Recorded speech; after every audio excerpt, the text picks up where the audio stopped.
Radio Prairie, le podcast qui vous parle d'herbe. Et bienvenue dans Radio Prairie, toujours la seule radio qui vous parle herbe, prairie et pâturage. Pour cette deuxième saison, nous appellerons chaque semaine des grands témoins du pâturage, ingénieurs, experts, éleveurs de Franche-Comté et d'ailleurs. Vous avez de l'herbe? Vous avez des clôtures? Dans les oreillettes ou dans la voiture, suivez notre podcast et pourvu que ça pâture.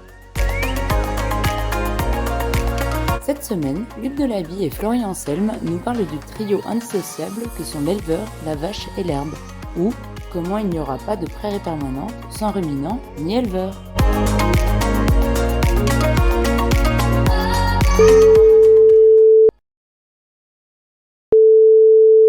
Et salut Luc! Ah bonjour Florian, te revoilà. Eh oui, comment vas-tu? Eh bien écoute, c'est pas mal. Je suis sur les ondes régulièrement à écouter la saison 2 de Radio Prairie. Je trouve ça plutôt pertinent que de collecter des témoignages et pratiquement de concrétiser en fait cette année un peu tout ce qu'on a raconté l'année dernière ensemble autour de la gestion du pâturage. Et je vois que pas à pas, petit par petit, eh bien, on va dire la vache fait son nid, mais c'est-à-dire que les éleveurs eh bien, tirent profit de tout ça et nous expliquent comment ils essayent de faire au mieux tous les jours. Oui, ça amène une diversité de témoignages qui est très intéressant et qui fait écho effectivement à ce qu'on disait l'année dernière et qui illustre tout ça, donc c'est très bien. Alors moi, je sais que tu suis Radio Prairie parce que tu m'envoies régulièrement des textos et des mails pour me dire ton ressenti, mais il y a un texto qui m'a quand même, c'est pour ça que je t'appelle aujourd'hui, qui m'a quand même un peu tiré l'œil et tiré l'oreille, où tu me dis, est-ce que tu connais le paradoxe de la vache qui broute? Alors je me dis, Luc, en quelques caractères, est-ce qu'on va arriver à se comprendre? Non, alors ça m'attire un petit peu. Qu'est-ce que c'est que cette histoire du paradoxe de la vache qui broute? Il n'y a pas moins paradoxal qu'une vache qui broute quand même. Non, surtout, comme me disait un éleveur, qu'elle a tout le matériel pour pâturer en plus. Non, ce paradoxe, il est assez simple à comprendre si tu suis un peu l'actualité et les mouvements sur les réseaux sociaux autour du pâturage. On s'aperçoit depuis quelque temps là que les prairies sont redevenues en odeur de sainteté. À croire qu'il n'y a pas mieux aujourd'hui que les prairies pour assurer l'avenir de la planète. On entend dire que ces prairies sont fabuleuses parce qu'elles fixent du carbone, qu'elles limitent donc les gaz à effet de serre en captant du carbone et en surtout le gardant. On entend dire des prairies qu'elles sont source d'une biodiversité phénoménale, notamment quand elles sont prairies permanentes de longue durée, telles que celles qu'on peut rencontrer dans les plateaux chez vous. On entend dire que la prairie est fabuleuse pour les paysages, qu'elle vend du rêve quasiment, et finalement qu'elle permet d'aboutir à des produits de qualité. Vous êtes bien placé, je pense, en zone de Franche-Comté pour parler du fromage. Et face à ça, qu'est-ce qu'on entend ? Face à ça, qu'est-ce qu'on entend, mon petit Florian? On entend dire qu'il n'y a pas pire que les ruminants. C'est vrai. Extraordinaire. Des animaux qui polluent l'air, qui émettent des gaz à effet de serre sous forme de méthane, alors que c'est le fruit naturel de leur potentiel de digestion des fourrages. On entend dire que ce sont des animaux qui sont inefficients. Il n'y a pas pire que la viande bovine, pratiquement. Et paradoxalement, même si le hamburger fait des folies sur la planète, on entend décrier la viande bovine comme jamais. Pire que ça, il serait responsable aussi de pistas extraordinairement concentrés au pâturage qui ne font que polluer et qui émettent des nitrates au niveau des nappes phréatiques. Bref, il n'y a pas pire que les ruminants, alors qu'il n'y a pas mieux que les prairies. Voilà le paradoxe. D'où le paradoxe, ouais, effectivement, j'avais jamais Oui. regroupé ces deux idées au même niveau. Ouais. Il nous faut remettre les pendules à l'heure. Et c'est très important. Et j'ajouterais même, si tu me le permets, qu'il n'y aura pas de ruminants sans éleveurs. Et cette trilogie éleveur, ruminant, prairie est indissociable. Vanter le mérite des prairies, c'est impérativement accepter l'idée qu'il faut des ruminants pour les valoriser, pour les entretenir, pour permettre de garantir tout ce pourquoi on les loue aujourd'hui. Mais il n'y aura pas de ruminants s'il n'y a pas d'éleveurs.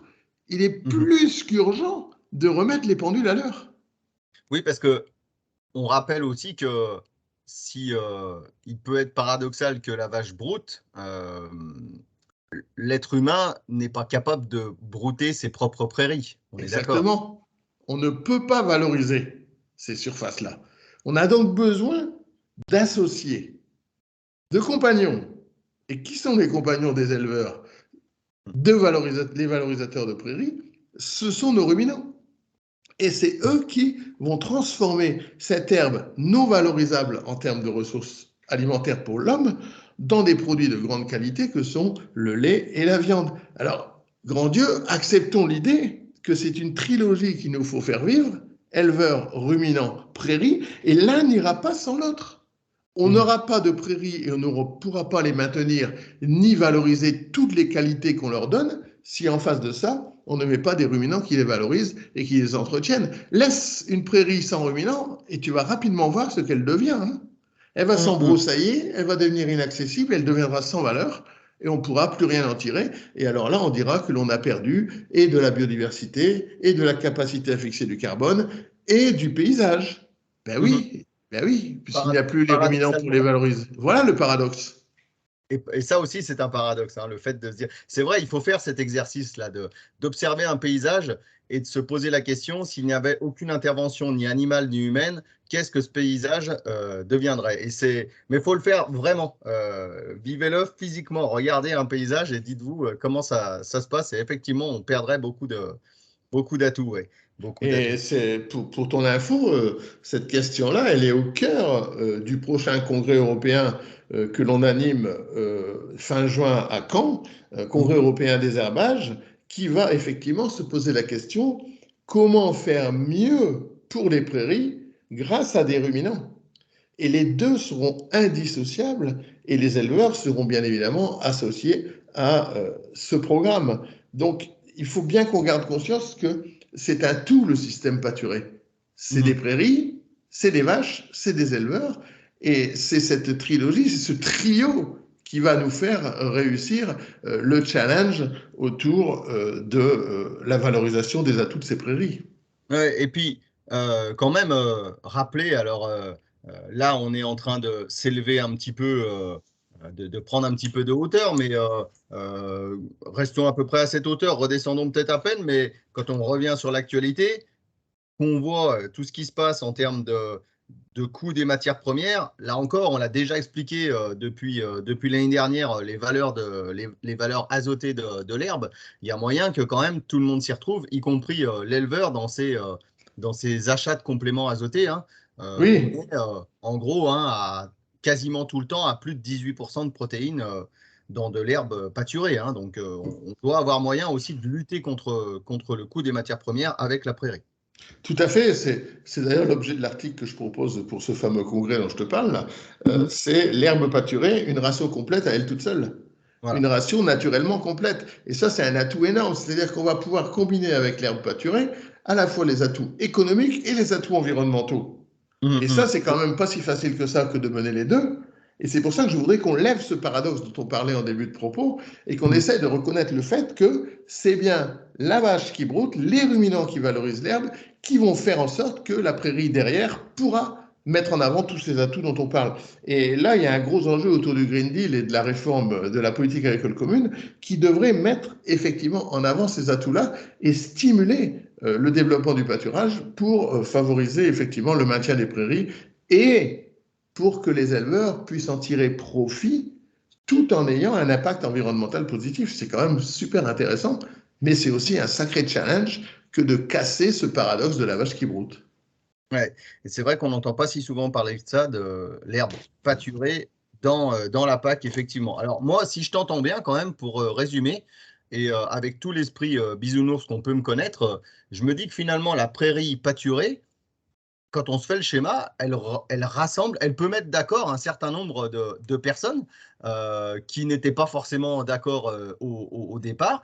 J'entends éleveurs, animal, citoyens, chercheurs, techniciens. Et puis, j'entends aussi qu'on arrive à se retrouver entre Européens qui ne parlons pas tout le temps la même langue, mais qui, j'espère, parlons bien la même langue de l'herbe pâturée.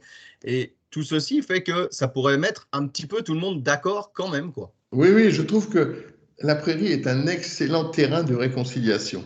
Et je me disais en t'écoutant, finalement, ne devrait-on pas lancer l'idée de créer les fêtes de la prairie, mais fêtes FAITES? Effectivement, nous, dans le Jura, on avait lancé le Jura Grazing Tour. Eh bien oui. Mais voilà, pourquoi pas en faire encore un peu plus une fête et de fêter cette herbe pâturée. Très bien. Et c'est réjouissant d'entendre que l'herbe pâturée, quelle que soit la hauteur qu'on prend, elle va nous aider à chaque niveau. Exactement. Il y a des enjeux qui vont bien au-delà de la simple gestion du pâturage, mais c'est au quotidien que les éleveurs, avec leurs vaches, fabriquent les prairies de demain, les paysages de demain et l'environnement de demain. C'est ça qui nous mène et c'est ça qui fait qu'on ne lâche rien sur Radio Prairie et chaque jour dans vos élevages sur le fait d'optimiser le pâturage. Très bien. Eh bien, merci beaucoup, Luc, en tout cas de cette explication, de cette intervention. Bon congrès alors, qui se passe à Caen, donc dans quelques jours, effectivement. Eh bien, merci à toi, merci à tous nos auditeurs et surtout, n'oubliez pas de pâturer. Eh bien, évidemment, on n'oubliera pas, Luc. À bientôt. Salut! Allez, réagissez, commentez, interpellez-nous même. Rendez-vous la semaine prochaine et n'oubliez pas de pâturer. Radio Prairie, le podcast qui vous parle d'herbe.